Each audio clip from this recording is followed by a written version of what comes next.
You're now listening to Sound Talent Media. Check out more shows at soundtalentmedia.com.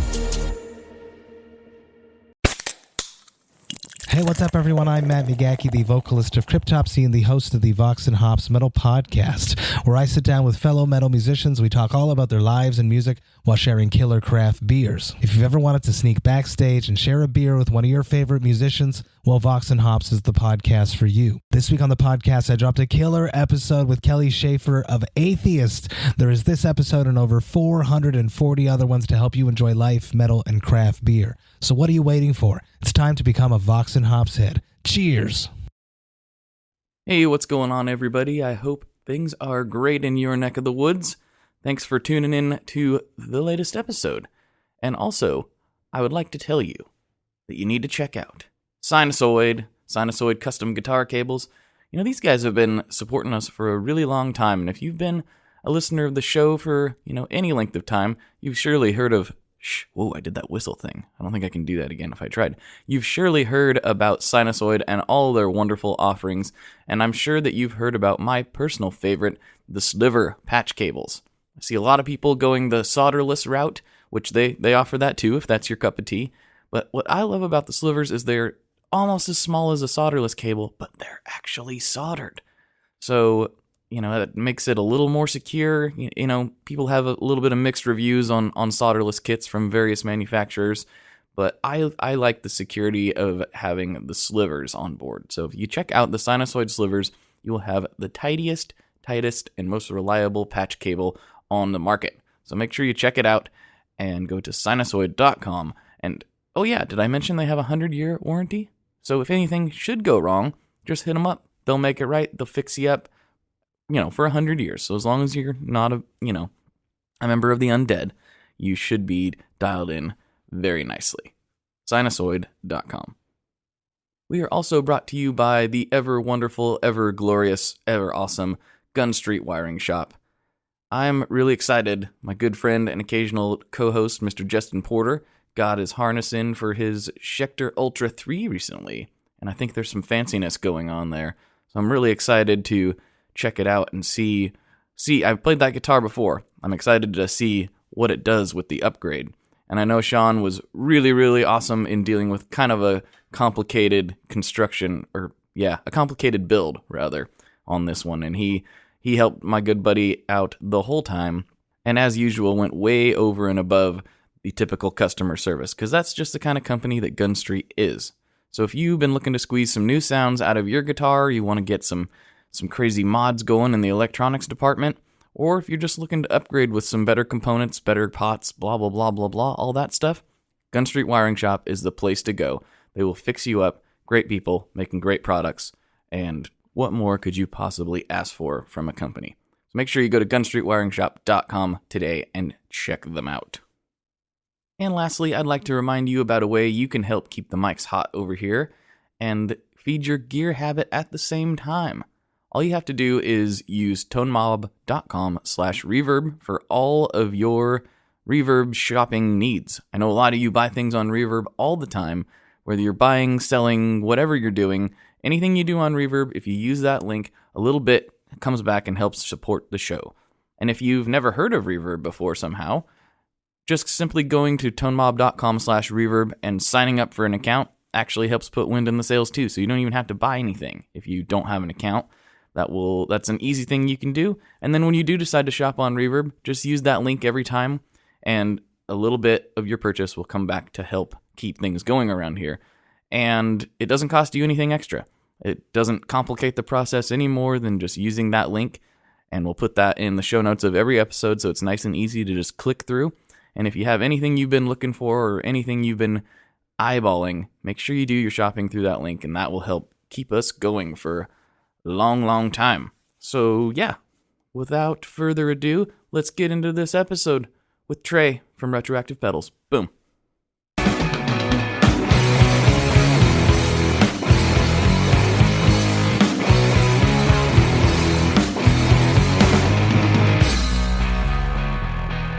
Hello everyone, welcome back to another episode of the ToneMob.com podcast, show about guitar tone and the people behind it.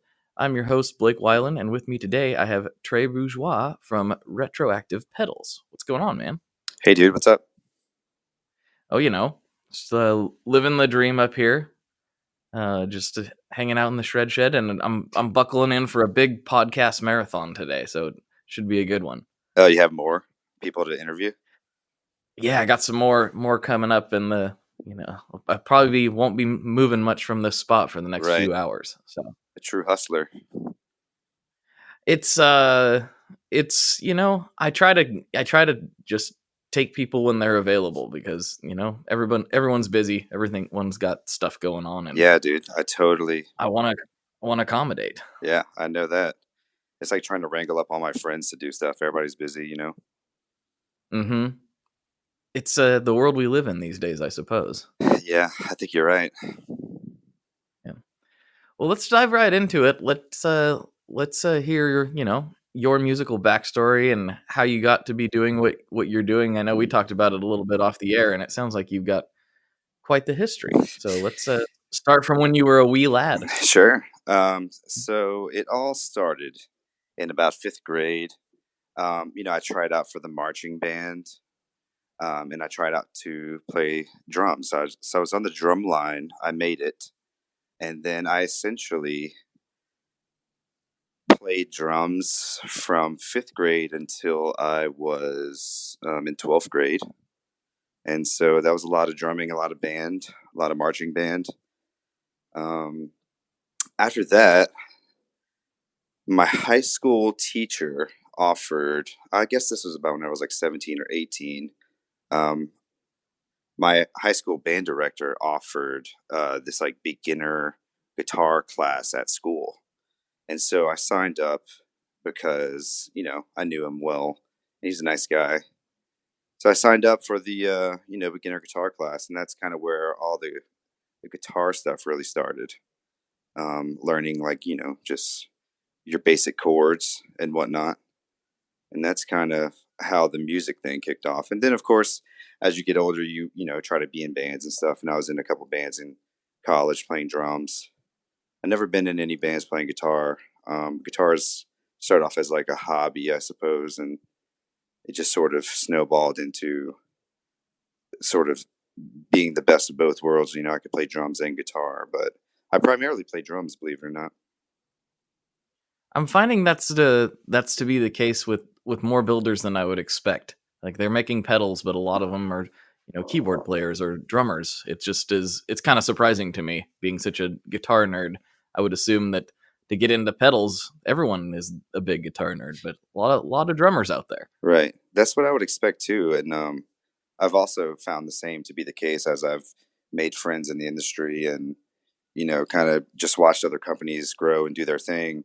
There is, tons of drummers out there. It's, just a community to be a part of as pedals are. Drumming is, it's super fun. It's a great release, for energy and just sort of, I think everybody likes to play drums and everybody likes the rhythmic aspect of wanting to play drums. It's just such a tough thing to coordinate physically. And it's just, unfortunately, it takes a lot of work, just like anything else, to be accurate and decent at it. Oh yeah, I really like playing the drums, and I'm horrible at it. So I know exactly what you're talking about. Yeah, I could be better, as anybody would say, but I think I've honed my skills in decent enough to be happy where I'm at with my skill set at the moment. That's cool. That's cool. That's always a nice feeling. Contentment's kind of a nice thing. Yeah, it can be a disaster too, really. I found that to be true as well. Well, yeah. I guess if you go with the old Hatebreed record, "Satisfaction is the death of desire," then I suppose that it could be viewed that way. Yeah, it's sort of like I don't know. It depends how ambitious you are. If you're like content with whatever it is, then that's cool. It's a good place to be. I try to the best of my ability, I try to, look back on moments where I feel like I was content. And then, like, whenever you work past whatever it is and you look back again, you're like, oh, I remember that time whenever I wasn't as good or I made this or that. And then you sort of see somehow that you've made that next step up. It's like, that's rewarding to me. I think, like I said, it's nice to be content, and I do think it is, but it's also, I think it's kind of important to try to grow in certain ways as individuals. I mean, you don't have to be better at everything all the time, but Yeah. it is nice to kind of identify certain areas and work on them from time to time and try to be a little bit of an improved version of yourself. Oh, totally. No doubt. I mean, I try to do that constantly. Just reassess where I'm at and everything, and sometimes I like the results and I'm totally content, and sometimes I say, oh, I could do better, or I could be better, or I can strive to want more, and it's pretty much a delicate battle between the two constantly every day. Are there any areas, musical or otherwise, that you're looking at right now that you're like, I wanna flex that muscle a little bit harder? Not necessarily. I do play drums with a group of friends right now, and we've been in the process of just sort of finding our sound and whatnot. Um, I guess I've also like gave up the dream of making it, quote unquote. Which is it, whenever you play music just for fun, it's super rewarding, and I just want to play more shows. Just to be able to, I've collected all this gear over time, like drum gear, and it's just fun hanging out with my friends playing this style of music. So I just want to play more shows and just be able to get more contentment out of playing drums. Just not like going to practice is fun and it's just as rewarding, but playing a few shows here and there feels nice to let other people like hear what you've worked for, and if people end up liking it, it's even cooler. Oh, totally. Yeah, getting the feedback is always, well, I shouldn't say always, but getting Yeah, feedback is exactly. generally a good thing. Right. And it's Negative kind of what feedback, we're constructive criticism is the word that people use. That it's like what negative feedback is good for, which is fine. I think I can take some constructive criticism pretty well for the most part. But yeah, feedback in itself is also good. And you've when you play shows, you just sort of learn what you need to work on too. When you just go to practice all the time and you're comfortable and whatnot, and you're just like having a good time with your friends, it's easy to overlook some of the things that you might need to work on more. Oh, that's interesting. So like sort of the flaws come out more in your experience in a live performance? Sure, yeah, I think so. I mean, because you kind of get that one chance to play the song. If you know it very well, then cool. If you don't know it very well, or if you just mess up or whatever it is, 99% of the time the crowd will not care or will not notice. But it's nice to know where you stand with these tunes whenever you have a little bit of pressure on you. Yeah, that's interesting what you say. And even though I'm a big music nerd and I obviously geek out on gear and tones and sounds, I've had a recent experience where I watched a band and I thought they killed it. And I talked to them a little bit after the show and they were like, "Oh, we really weren't on tonight. It just wasn't good." And I was Right, like, really? Like, I watched the whole thing and it was pretty awesome. right, So it's also kind of probably just a feeling, and I think I know what that is. Like when the band is clicking and it's just on, like it feels differently, and I would think that would translate a little more into the performance, but apparently sometimes it gets lost in the sea of bodies and rock and roll and whatever else is going on. right. I think also, 99% of the time, like I said, if nobody is really paying attention to the technicalities of a live show, they probably won't care. As long as they're not offended, I think, and they can like have a conversation with their friend and drink a beer and just sort of leave and not say, "Man, that band totally sucked." Then I think you did it. You don't have to play the best You did show. the job. Yeah, you don't have to play the best show you've ever played. And I sort of like when we play live, which is pretty rare, but like we've played a couple shows recently, and you just sort of, if you could go in with the mentality of this isn't the end all be all of your existence as a musician or what people will think of you as a drummer or whatever it is, you can kind of just go up there and play to most people that probably won't pay attention. It's cool. and then you just kind of leave, and then at the end of the day, one person just comes up to you outside or whatever, and they say, "Hey, that was really cool." Then it feels worth it. Right. Yeah, sometimes it does. It just takes that one person, that one attaboy, and it just picks you back up. You're like, Right. okay, Yeah, as long as it one was person's all worth into it. it. As long as So we what don't kind of music do offend you play on? everybody.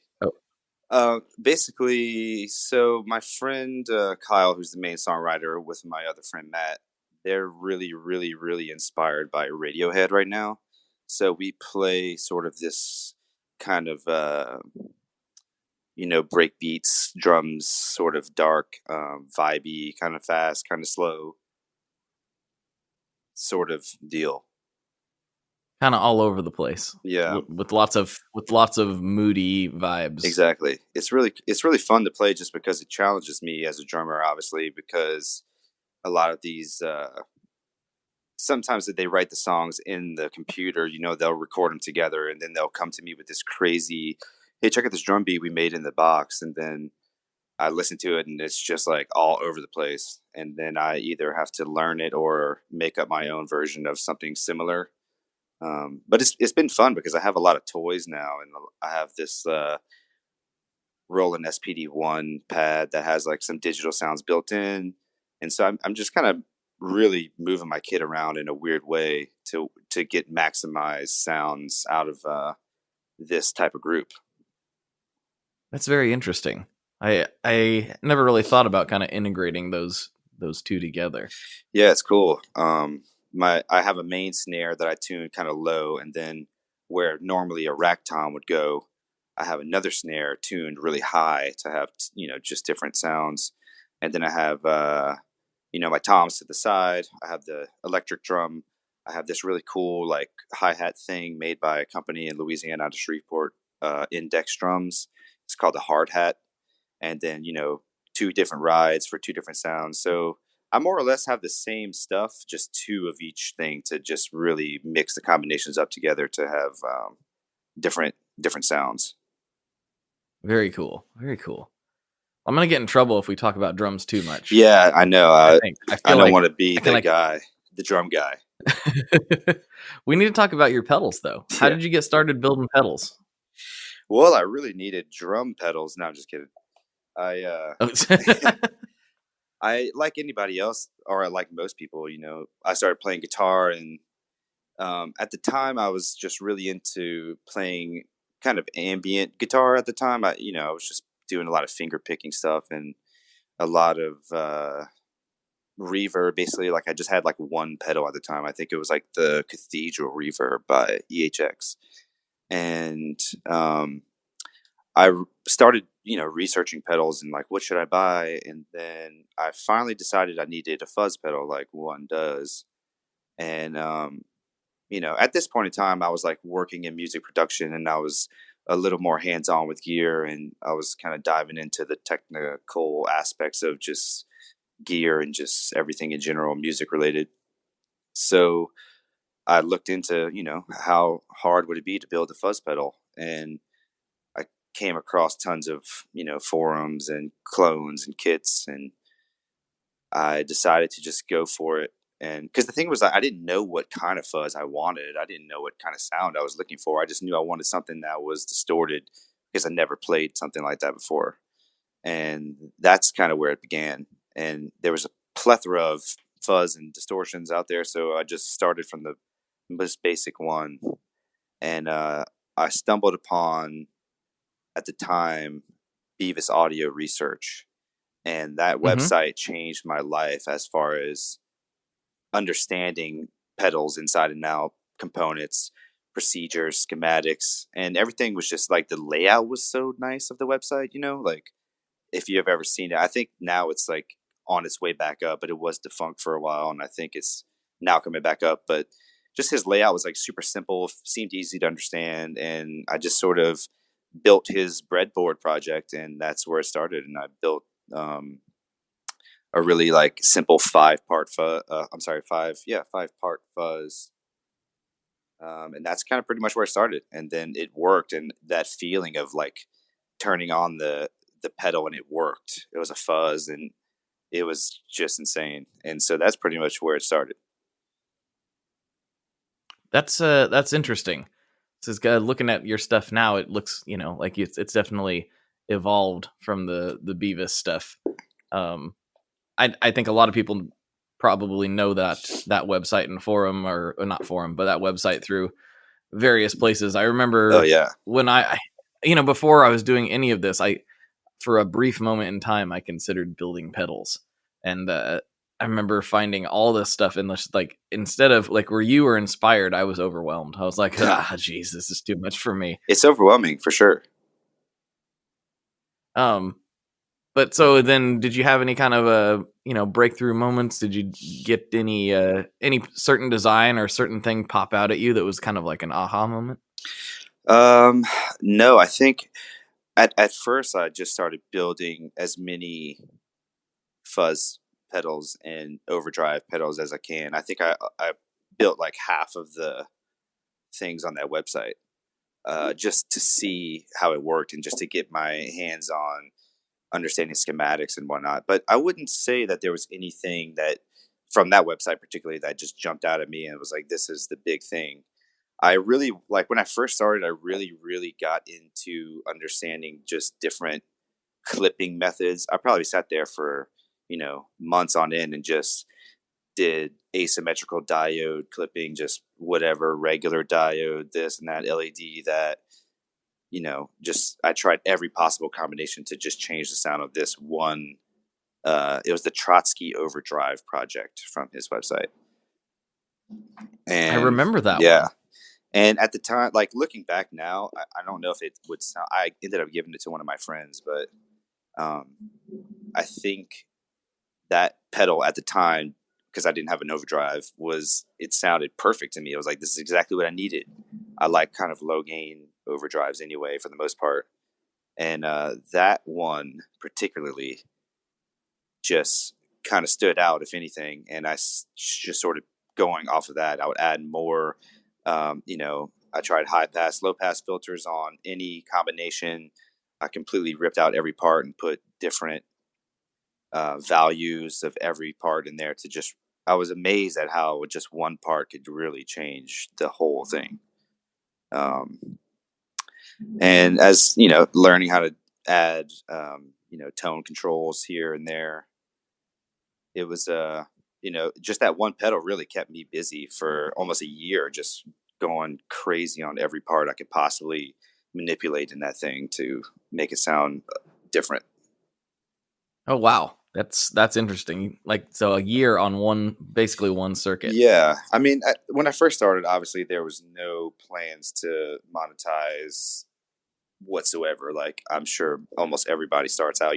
I just truly wanted to build pedals as a hobby out of necessity for my own guitar playing, and yeah, that one pedal kept me occupied for quite a long time. That one design. That's really interesting. I'm sure you're not alone in that either. Like, Right. that's just, I don't ever think about it. But yeah, I mean, even your basic, whatever, pull a classic circuit fuzz face or whatever. Like, you can change that wildly Totally. with just, it's like, put a different resistor in here. Right. Like, it's kind of insane. Yeah. how wildly different it can be. It's funny. I've never actually ever in my history of building pedals have built a fuzz face. Really? Yeah. That's like one of the most basic circuits, isn't it? It is. Maybe that's why. Maybe so. And it was, and Beavis Audio had, 3 different kinds, I think, to build. And for some reason, I also was really, really addicted to building pedals that had less parts. Because at the time, I wasn't really good at reading schematics or building huge projects.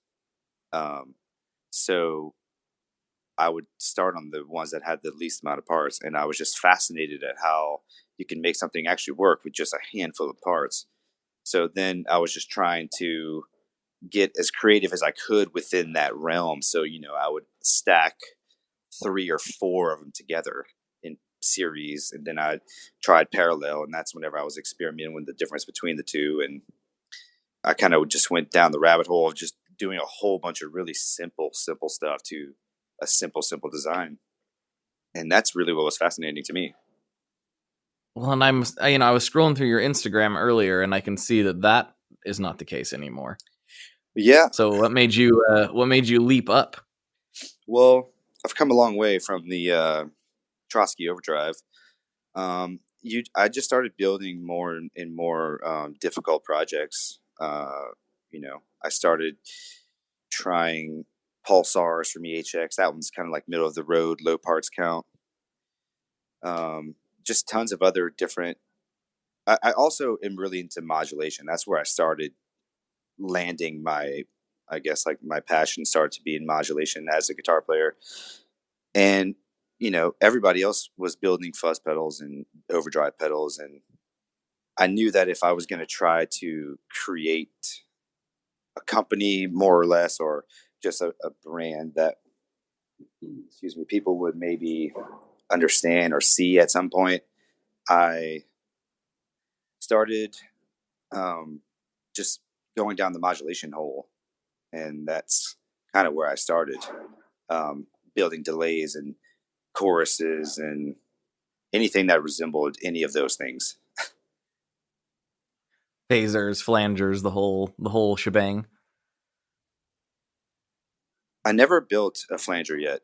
I have built a phaser because I'm actually in the works right now of releasing this new pedal called the Phase Colony, which is a phaser and an octave up in one pedal. Ooh. Yeah, but I've never built a flanger before. Maybe flanger was actually one of those circuits that I never particularly cared for, even playing it.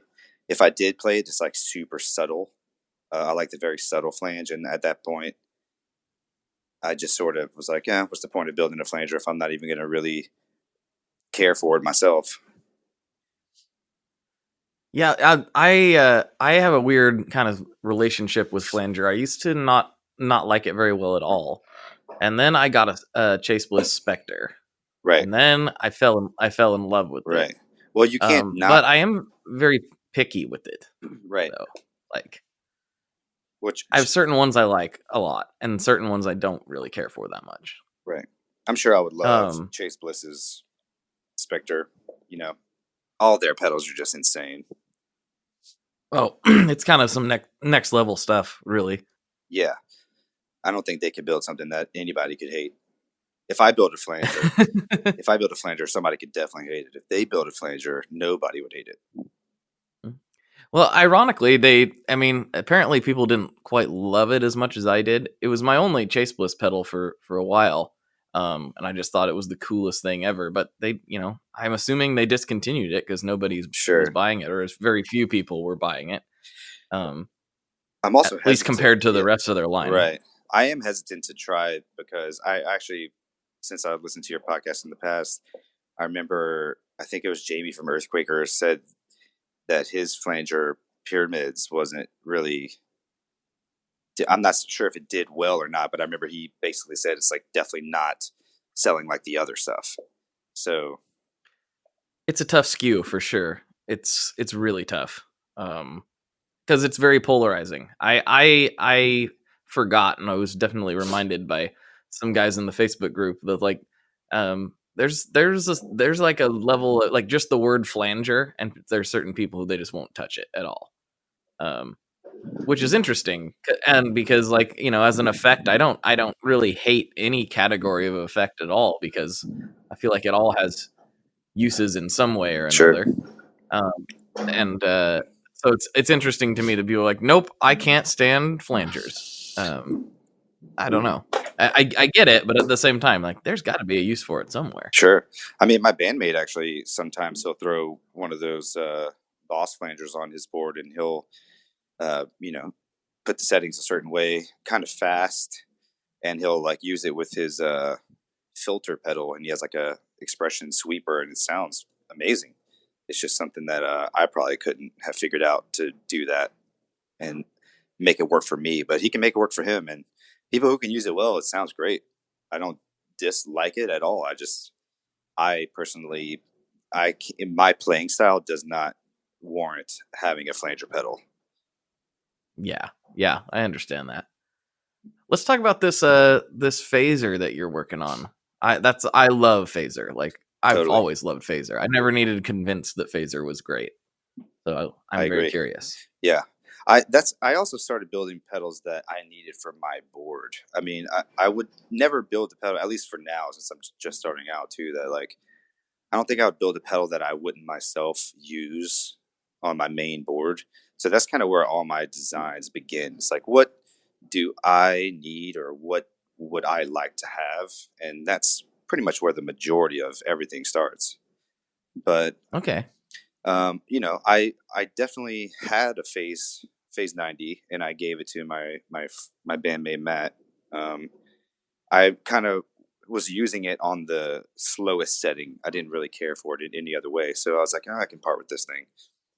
So I gave it to him, and then I realized that as I wanted another one, I was like, I don't have a flanger, so I started working towards some ideas, and um, I essentially came up with this, like, I didn't come up with it. It's a phase 45 sort of, which is only half of the phasing. So it's a little less drastic, which is something I wanted to start with at first. And then I really just tweaked the rate section, because the thing is, whenever it was in its lowest setting, I want it to be really slow. But whenever it was in its fastest setting, I wanted it to be almost vibrato-y.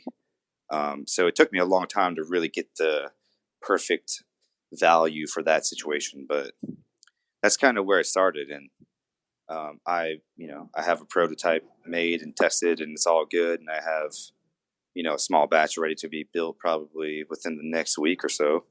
But that's pretty much where it started. And then I also build pedals that are also sort of inspired by bands that I'm sort of feeling at the time. So this phaser pedal also has an octave up, which you can use them individually if you want. So you can have just the phaser on or just the octave up on, and then you can have them on at the same time. And there's also another switch there where you can change the order of which goes into the other. So you can have octave before phase or phase before octave. And that was inspired by Unknown Mortal Orchestra. They kind of have that psychedelic kind of like octave phaser thing. I know Ruben builds a lot of his own pedals, and I remember he built a green ringer for himself, which is a huge like DIY Dan Armstrong project. And yeah. So I sort of kind of got that pedal idea from that band, and I kind of ran with it, and then I ended up finding something that I really liked. Very interesting. Very interesting. Are there any other circuits that you've worked on that have been directly inspired by a band in that way?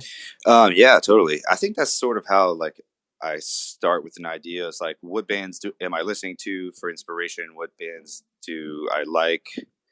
That's have that sound. But my second pedal that I'm also sort of the Phase Colony and this my second pedal called the Diving Bell.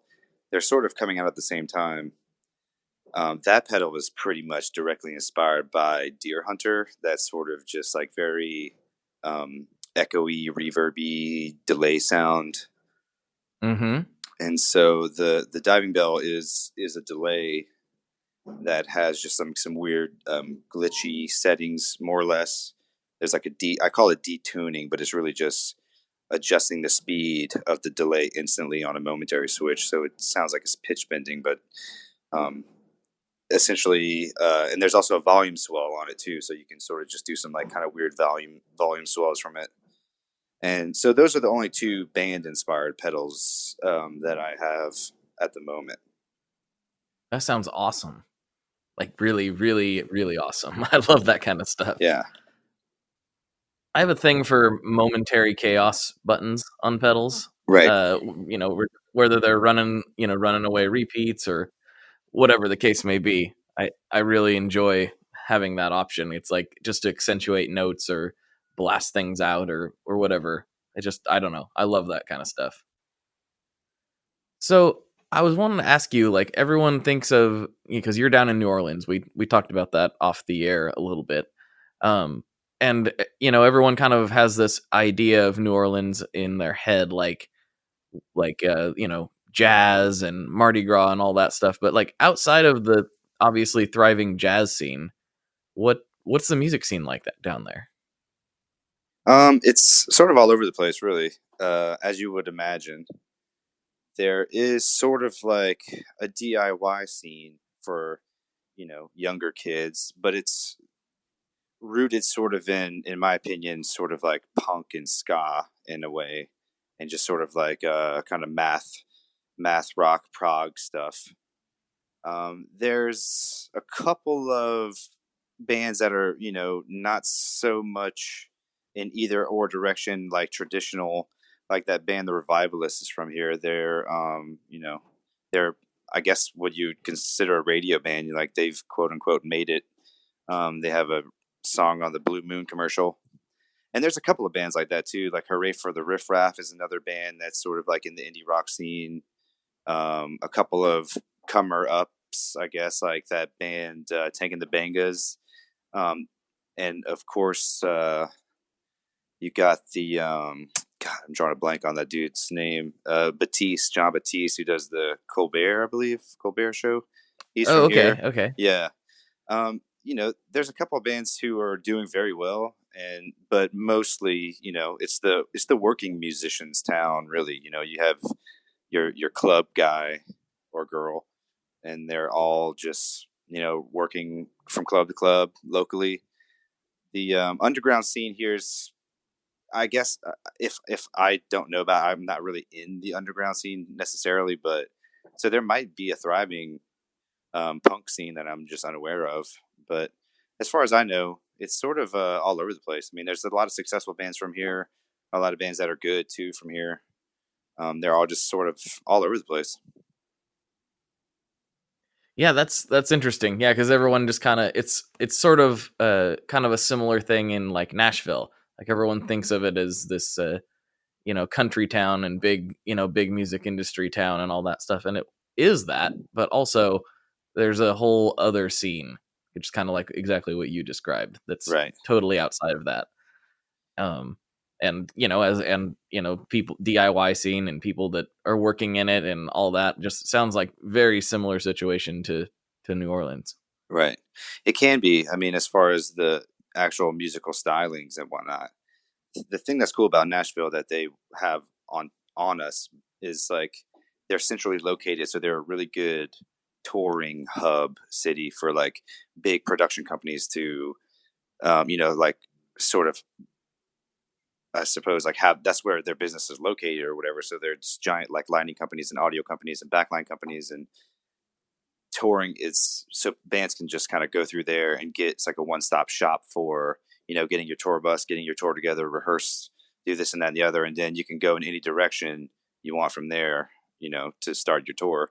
Whereas we're sort of sequestered in a very particular spot, and all we have to offer is the music. And I think there has been talks of like, because I do music production and stuff, so like I know that there's been attempts to sort of try to create the same ecosystem down here, but we're still just a really small place, and we're in the middle of sort of nowhere to some degree, and our infrastructure isn't the best, so we can't compete with Nashville in that way. But if we're just talking just bands and music, I definitely can see us competing with anybody, really.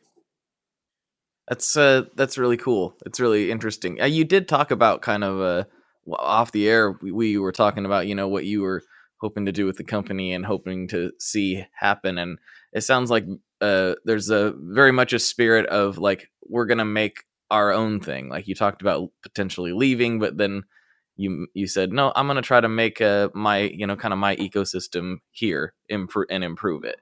Sure. Is that kind of the feeling of the music scene as a whole down there? Yeah, I could see that being. I mean, people fit into where they fit in. They kind of play their own music, and some people, tend to, I suppose, find a particular style of music that they think might work down here. But in reality, it's 50-50. It's like it's just like anything else. Some bands make it and some bands don't. Some bands get a buzz and some bands don't.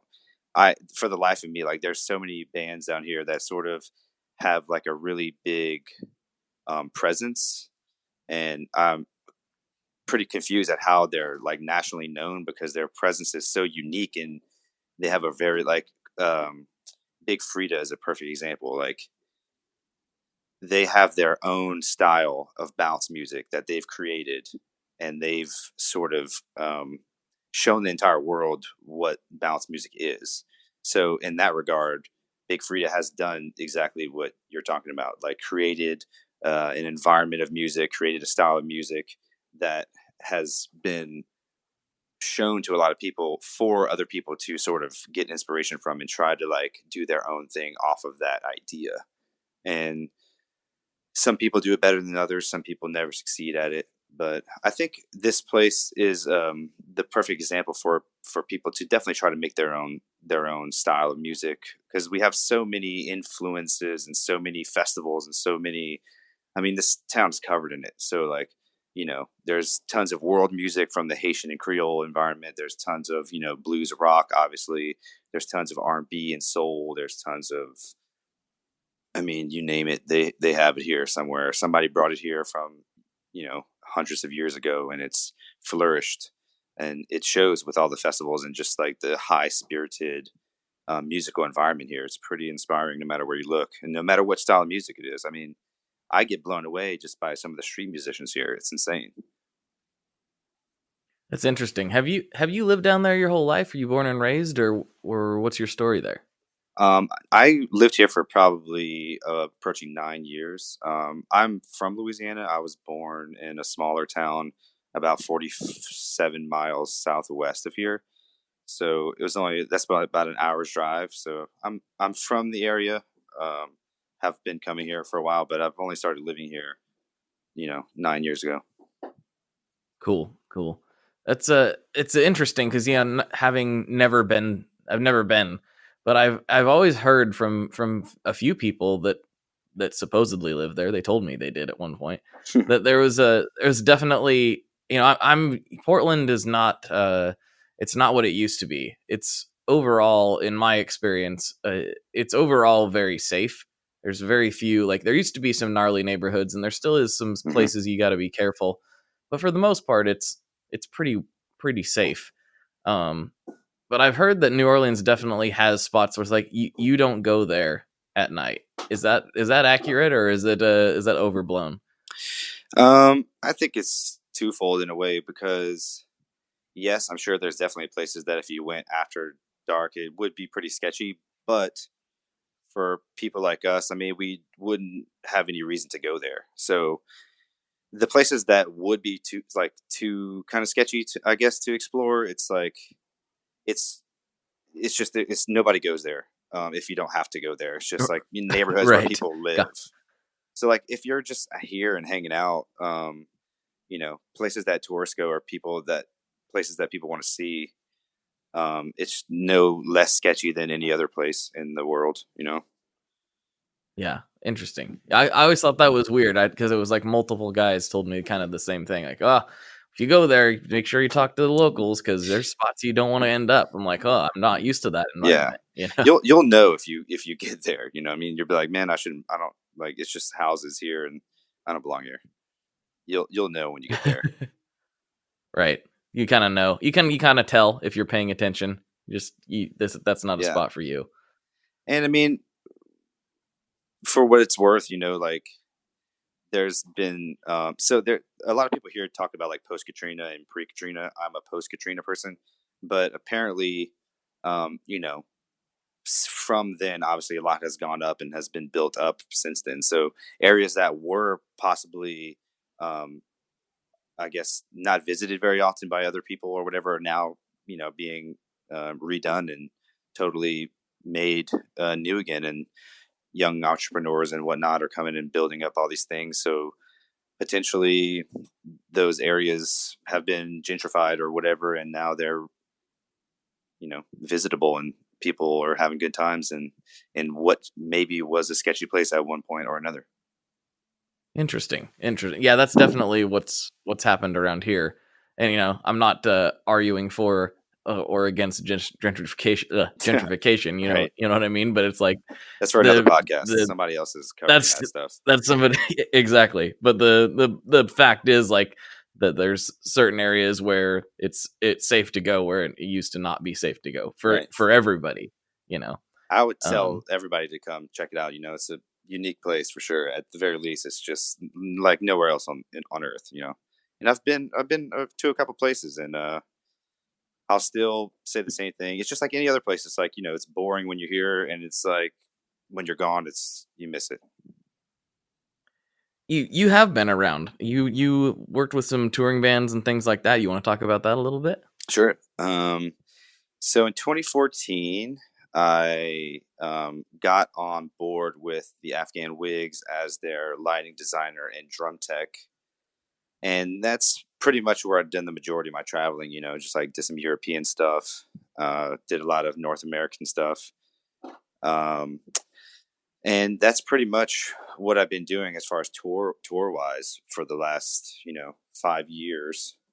I also, so I mean that's the bulk of my travel, and I've also done some touring with this really awesome ABBA tribute band from Sweden. I toured with them a little while. I got to see the weirdest places with them, like weird, northeastern towns that I've never seen before. And then I've done a one-off gig with Passion Pit before, somewhere in Ohio, and that's pretty much the bulk of my touring. And I'm about to tour coming up in a couple weeks, with this band who just got back together. And technically, they didn't release their tour date, so I'm not even sure if I'm even allowed to talk about it. So I guess I won't, because I'm technically supposed to sign an NDA, and I haven't signed it yet. So maybe that thing says, "Hey, don't talk about this." But I'm sure it's cool. So that's coming up in a couple weeks, actually. So that'll keep me busy up until 2020. And then, whenever I'm home, I pretty much just work at this backline company in New Orleans. And I did a lot of drum teching there, did some operations management for a little less than a year. And, but I'm really trying to just focus on the pedal thing, and hopefully that becomes something. Yeah, it's kind of like a baby. You have to nurture it and take care of it and pay attention to it at all times, which is a really strange. It's a strange thing because it's not a baby, but it feels like one at times, I'm sure. Yeah, it's interesting because it's so many. There's just so much stuff that I thought about that would come along with like trying to do it for real, like have a website and have a LLC and do businessy things, but it's nothing like I thought it would be. Like it's everything that I knew I would have to take on, but it's magnified by way more. Like I never thought about how intense the customer service aspect of it would be, because I am just a one man thing. So I was like, oh, no big deal. I'll just like answer some emails and keep everybody happy. And for the most part, everybody is happy. But I mean, the questions are just insane as far as like the volume of questions that you get. And it's nothing crazy, but it's just, basic questions that people want to know if they want to buy your stuff. And you have to be willing to treat everybody exactly the same. And that was just the biggest surprise for me. It was the insane amount of volume that people have questions about. And you just have to find time to answer them all without, putting it off too long where people don't think you're, not caring about them or whatever. Yeah, it's hard because, the internet is 24/7, and these questions, like you say, pour in all day, every day. And you do want to show people you care and show people that you respond. But, at the same time, I've seen guys get ripped by customers or potential customers for not responding like over the weekend. And I'm like, well, these guys have lives too. Right. Like it's like I've seen that a lot. And I kind of blame Amazon to some degree, because it's raised everyone's expectations for what an online company is going to do. And it's just like, yeah, I've seen orders get canceled because they didn't get an email back. They ordered it at 7:00 on Friday, and it wasn't going to ship till Monday morning. And it's just kind of crazy. Like these companies do have weekends and lives and things going on outside of shipping your order. Not to say that they should sit on it for weeks, but at the same time, have some patience, people. Yeah. And for any customers out there, a lot of questions are pre-order questions. And the reason why I haven't really set up a pre-order yet is because, it takes me a while to figure out how long it takes me to even assemble however many pedals I get. And I just sort of don't really like the aspect of just like taking people's money and then making them wait for a long, long time. And hopefully I can shrink that gap as I grow. But, I just sort of want to have the pedals built, take the money, and then sort of like have the pedal ready to be shipped like as fast as possible. And some people are probably really cool about, doing the pre-order thing, and they'll wait however long if they really, really want the product. But, there is the small few, and I've had, accounts from other companies that people will buy stuff and they're sort of disgruntled about, hey man, I paid X amount of money, X amount of time ago, and I want my pedal. And I don't think I'm ready to take that on just yet. That sort of like demanding, hey, where's my stuff? So I just sort of tend to hold off on the pre-orders for now, until I have like a better grip and a better system of how to crank out said pedal as fast as I can to where they're not waiting for too long. No, I totally get that. And, having, run a couple pre-orders myself, it is stressful at times. And, honestly, like, it has its advantages. Obviously, that's why people do it. But Sure. it also is stressful to, like, it's like, okay, I owe these people now. Like, where, like, I don't like owing people, I like to be, squared up as much as possible at all times. And it's definitely stressful because, there's things outside of your control. It's like, oh, they shipped me the wrong, jacks, or, whatever the case may be. And totally. now I got to wait Totally. however long, to get the right ones. Yeah. And just things outside of your control. Totally. I mean, I've done that before where I was supposed to order the 9mm, PCB lug pots, and I accidentally ordered the solder lug pots. And, that put me, back like a week or whatever before I started building.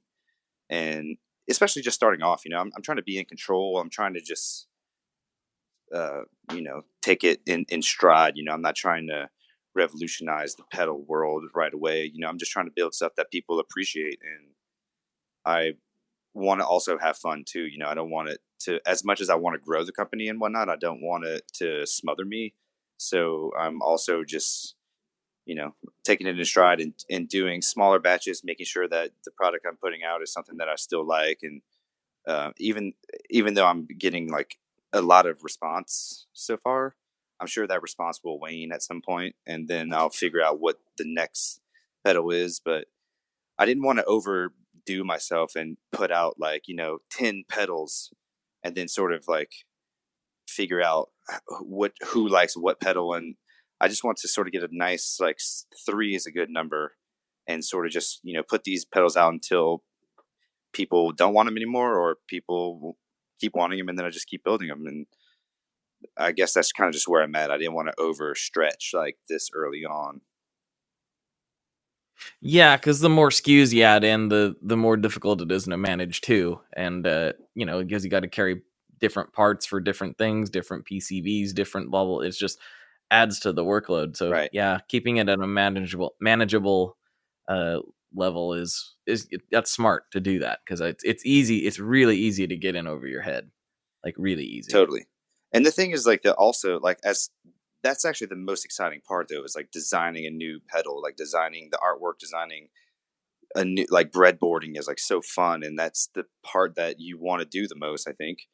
And because it's not really that fun to build all these pedals and then, put them in a box and do the business side of stuff.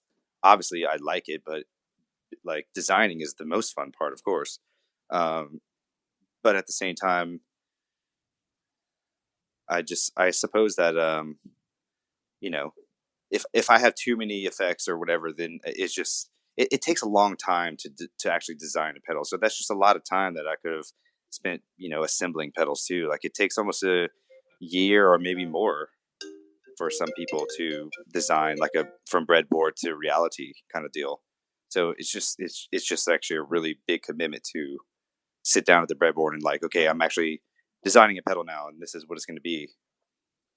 Surprisingly, Right, the right. It's phaser not. pedal came out way faster than I thought. I couldn't believe it. It was like 4 months, but I worked really hard to just make sure that everything was working and I had the sound that I liked or whatever it was. I mean, it can take forever. I mean, it can take so long, especially when you're focusing on getting things right or trying to create new sounds or whatever the case may be. It's even things that appear to be simple on the surface of them can be incredibly difficult to get off the ground. Sure. And the amount of time that goes into thinking of a name, Yeah. the graphics, like it's crazy, like how Yeah. much time and effort actually goes into Right. some of this stuff. And I would love to basically be able to have a group of people to work with at some point and like, hey, you guys do the artwork. Hey, you guys take care of the shipping. You guys do this. And it'll free me up to do more, just administration, I guess, or whatever it is and building. But, I'm probably a really long way away from that. So, and that's a pretty realistic, I'm hip to that idea already. So I'm just kind of just doing everything myself at this point. Um, so I don't want to just burn myself out. I see so many companies sort of post online, companies that are really cool, and they have really cool stuff. And they're just like, hey, unfortunately, we got to shut it down for whatever reason it is. And I'm sort of like just starting. So I'm pretty terrified of that post or whatever. Like, oh, I got to stop building pedals now because I just got in over my head. And, I'm just sort of, I'm trying to avoid that as much as possible. Yeah, I mean, and looking ahead the way you are is a good way to do it, because a lot of things that or one of the biggest things that people struggle with sometimes is not doing everything themselves. So the fact that you're already kind of hoping that that's going to be the case is good. Some people they have a really hard time letting go of the things that they used to do, Right. and that can really hold back a company, and that's true in any business, really. Yeah, I luckily my boss at the backline company, he's a really good friend of mine too. He's given me so much good advice on that exact thing. He started his own company whenever he was pretty young, and he went through the same sort of thoughts. And he's such a good manager, and it was hard for him to sort of create new jobs for other people to take stuff off his plate. But over time, he was obviously like, hey, that was like the best idea I've ever had, or the best thing I could have done for myself. And as long as you're putting it in the hands of people you trust or people that understand your vision or whatever, and you obviously still have meetings and whatever it is to be on the same page, but that's pretty much the goal at some point. Right, right. So I want to ask you something. That I've got starting to get a Rolodex of end questions here, which is they're kind of fun to cycle through. But one that's been requested a lot is this one, and it is, what is your favorite Boss pedal? My favorite Boss pedal? Interesting. Um, I would probably have to say, well, there's two choices that I could say. One would people would roll their eyes, and then the other people would be like, okay, that makes sense.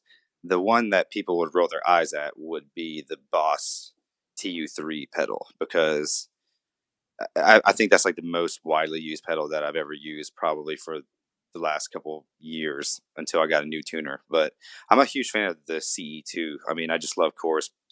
I can't get enough of chorus. Although I've actually the only Boss pedal I've ever I'm sorry, the only Boss pedal I've ever actually bought with my own money was a Terra Echo. How'd you like it? I haven't played one of those. It had its moments, It had a cool hold function that you can sort of like freeze your sound. Um, but I eventually just kind of got over the sound of it. It just didn't do what I thought it would do for me over time. But I just also gave it to my friend in the band, and he uses it, and it sounds cool for what he uses it for. But Very you know, cool. yeah, Boss pedals definitely are.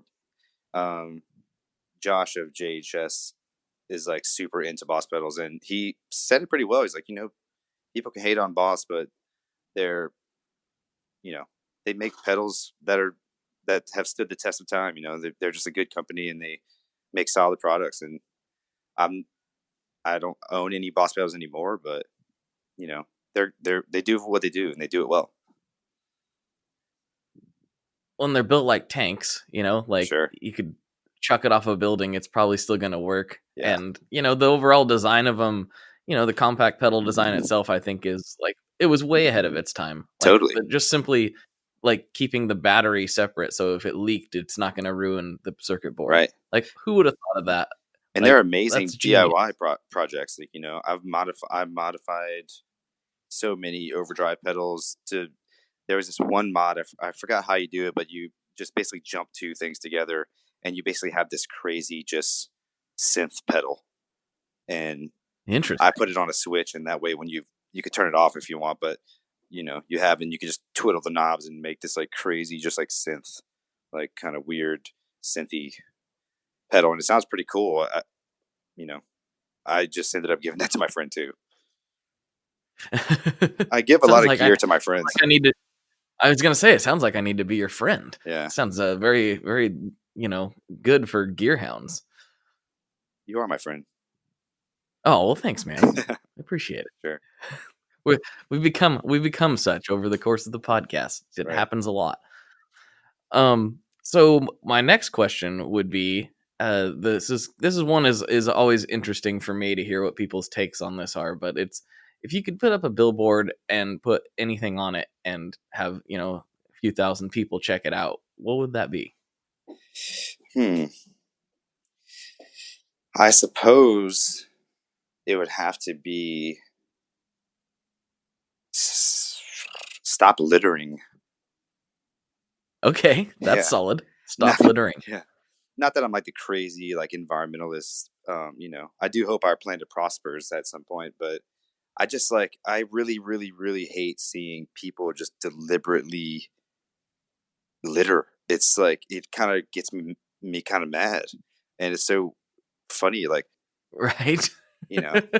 And obviously here you can like drink on the street and stuff. So like, it's just as you would imagine. Oh, you can? Yeah, you can. I thought that was just what people did, and people just kind of turned a blind eye, but it's totally cool. No. Yeah, it's cool. Like, it's cool whenever you're just like going to the park or going to the, picnic or whatever, you have your beer or whatever it is. But yeah, I just see people like chug their, bottle of beer or whatever they have, the hand grenade, and they just put their plastic bottle on the sidewalk. It's like, man, I live here and you probably don't. So just put your trash somewhere else. Right. It's such an enraging I wonder thing. if I know, I get it. It's not really a huge problem around here, except for in like a couple spots. And I wonder if that has to do with, well, A, people can't drink on the street here. Sure. But B, I wonder if it's our recycling program. Yeah, they're 10 cents they're 10 cents a pop per bottle here. Yeah, I do which remember is seeing that.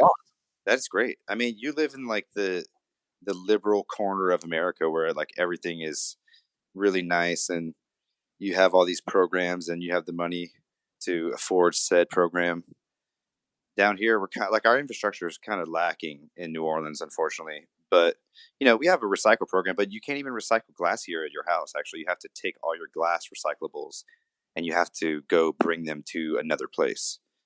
So there's no glass pickup here. You can only recycle, your basic other recyclables. Right. Now I was thinking like, specifically about our bottle exchange, because like, I mean, I know like like I said, I'm kind of like you. I'm not a super environmentalist either, but I also don't like garbage everywhere. Yeah. I do my part, but I recycle. Yeah, exactly. Well, I mean, I could see me though, like throwing more, bottles in the garbage if it was like, oh, that's 10 cents. I got to put it in the recycling.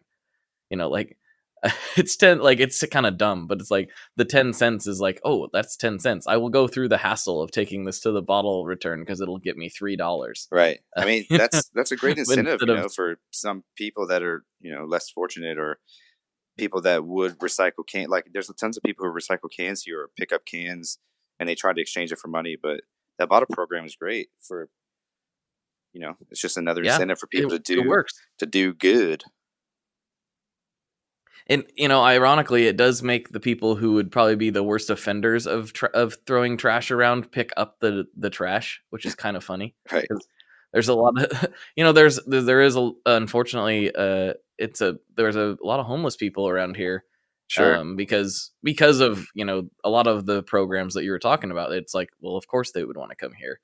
I'm not trying to talk bad about them at all. They're in these situations, and it's really unfortunate.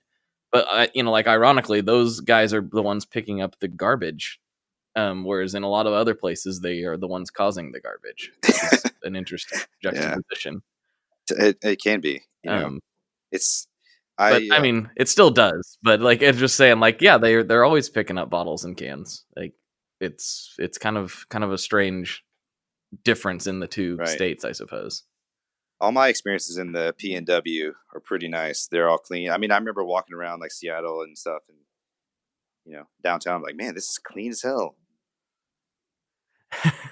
I'm gonna have to go down and compare, I suppose. Yeah, you got to, man. Just what I've gotten. This is just what I've become accustomed to. Yeah, it's we have our moments, and especially because Mardi Gras coming up, man, it's like insane, like the amount of garbage from like beads and plastic bags being ripped off of stuff for floats to throw stuff, and beads get caught in the sewage drainage system and clogs everything up. Oh no. Yeah, I think there was like a sewerage and water board scandal here recently too, where some like pumps went down and people were to blame, and that's for another conversation too. But yeah, it gets pretty gnarly sometimes. Whoa, that's crazy. Yeah. Well, we're right there at that hour mark, and I haven't yet asked you the big one, so I think I know what's coming up. I feel like you're very familiar. Yeah. Trey, what kind of pizza do you like? I am a standard. I like margarita pizza. Less is more kind of thing. Or I'm really hip to the pineapple jalapeno pepper pizza. Interesting. Yeah. Pineapple and jalapeno. That's the one, like, when I'm ordering just for myself, like if I'm ordering myself, maybe my girlfriend, she's into that pizza. But usually if I'm just ordering for everybody else, or if somebody's trying to get a, communal pizza, I just tend to say a margarita will do for me. Gotcha. Yeah, margarita is a solid choice. I think it's not always the most exciting pizza, but when it's done well. Sometimes it can be a little too watery. The tomatoes are just a little too watery. You just got to sort of soak it up with Parmesan cheese all on top, Oh, yeah. Well, yeah, I'm that guy at the Italian restaurant that they're like, tell me when to stop with the cheese. And it's just like, you just keep going. Right. I want that whole brick on there. Just keep going. Don't ever stop. There's I don't know. For some reason, I'm thinking that happened on Dumb and Dumber or something, like a movie that I remember somebody like started cranking this thing and they didn't really understand what it was. And it just kept going. And then it piled up on somebody's plate. I could be misremembering the movie, but I'm having deja vu. I have a similar memory, and I also cannot remember what movie it is, but we'll have to hit the Google. Maybe we'll find that out later. Yeah. Maybe, do you have a comments section? Maybe somebody will chime in on the... somebody will chime... Yeah, someone will chime in the Facebook group for sure. All right, sweet. I'm sure. Yeah. Then just make sure you let me know. I would be surprised if they didn't. All right, man. Well, thanks so much for coming on. Yeah. It was a really fun talking with you. Thank you so much for having me. I really appreciate it. Thank you. Yeah, it was fun. All right, everybody. For Trey, this is Blake. And as always, folks, good luck and good tones. There you go. There's another one for you. And if you enjoyed that conversation as much as I did, you might want to slide over to patreon.com/tonemob, where you can check out a whole another hour. Trey and I recorded a whole extra hour of conversation, and it was great. In fact, I think it might have even been better than the initial episode. We touched on some very important and recent topics in that episode, and I think it was one of the best Patreon episodes I've done in quite a while. So For just $5 a month, you get extra episodes every week, some of them quite lengthy, like this case, an hour. So if you really like these kind of talks, and if you listen this far, I can't imagine that you didn't at least get something out of it, then you can slide over there and check all that out. But as per normal, thank you very much for tuning in. If you could share this episode with one friend, that would be massively helpful. You've got guitar players in your life, and sometimes you gotta beat them over the head to get them to listen to a new podcast. I know. I've been guilty of it before. My friends will tell me, you gotta listen to this, you're gonna love it so much, and 6 months later, I'll finally get around to it and then go, man, why didn't I check this podcast out sooner? They only told me 70 times that I was gonna love it, and I really do. So hopefully that's the case with you guys. Thank you very much for tuning in. I know there's a lot of things you could be listening to, and you chose to give me your ears, and that means the world. So thank you very much. I'll talk to you next week, and we got some good guests coming up. So get stoked and have fun. Bye. One last thing before we totally sign off here. I just want to remind you that if you do any shopping at Stringjoy, that's Stringjoy guitar strings made in Nashville, that will help me out as well. As I've said for years, I'm heavily involved in that company, and I really do think they're making the best products on the market. So if you would like to try custom strings, go to tonemob.com/stringjoy and check them out today. I seriously love what the team down there is doing. I help them out with all kinds of things, and by you supporting them, you are also supporting me as well. And hey, you need some strings, so why not get some custom strings just for your guitar and playing style? Again, the link for that is tonemob.com/stringjoy, and that will take you right to their website, and you can do all your shopping through there, and that will help everyone involved out. So thank you very much. Talk to you next time. We are brought to you by the wonderful folks at Gun Street Wiring Shop. Yes, Gun Street Wiring Shop. I've talked about them before. I used to say based out of Bend, Oregon, but guess what? Sean moved to my neck of the woods. Sean's in Portland. Sean is awesome and has helped me with a bunch of stuff lately. And if you have wiring needs for your guitar, he can help you too. If you want to get weird with it, he can get weird. If you just need to spruce things up a little bit, there's your guy. He takes all the guesswork out of doing your guitar wiring, and he makes it simple, and his customer service is top-notch, and I can't say enough good things about Gun Street as a company. I really respect Sean and what he's all about, and the product is top-notch. I've got 3 different guitars that now have Gun Street harnesses in them, and I could not be happier. So go to gunstreetwiringshop.com and check them out.